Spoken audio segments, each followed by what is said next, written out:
யாரெல்லாம் திரு அண்ணாமலை அவர்களுக்கு எதிராக செயல்படுறாங்களோ, அதாவது சில முனைப்புகளை எடுத்திருக்காங்களோ, அவங்க இறுதி வரைக்கும் போராடுவாங்க. ஏதோ ஒரு 4-5 நாளைக்கு சொன்னா அதோட விட்டுடலாம் அப்படிங்கிறது கிடையாது. அவரை அரசியல்ல இருந்து முழுமையாக வெளியேற்றணும். அவர் வெளியே போனாதான் அவங்களுக்கு வாழ்வு அப்படிங்கிற ஒரு நிலைப்பாடு இருக்கும்போது கடைசி வரைக்கும் அதை ட்ரை பண்ணிக்கிட்டு தான் இருப்பாங்க. நடுவுல எல்லாம் ஏதோ ஒரு 3-4 நாளைக்கு சொல்லுவாங்க, அப்படியே விட்டுடுவாங்க, அதுக்கப்புறம் முடிஞ்சு போச்சு, அந்த மாதிரிலாம் கிடையாது.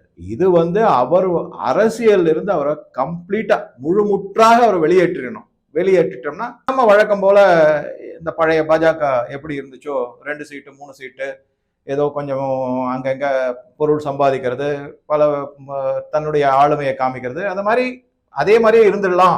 இவர் எங்கேயாவது வந்துட்டாருன்னா நம்ம எல்லாரும் வெளியே போயிடுவோம் அப்படிங்கிற ஒரு இதுல அவர் வரவிடாம தடுக்கிறதுக்காக எல்லா விதமான இதையும் பார்ப்பாங்க. இது நடந்துகிட்டு தான் இருக்கும். எப்ப இதுக்கு முடிவு வரும்னா வரும்.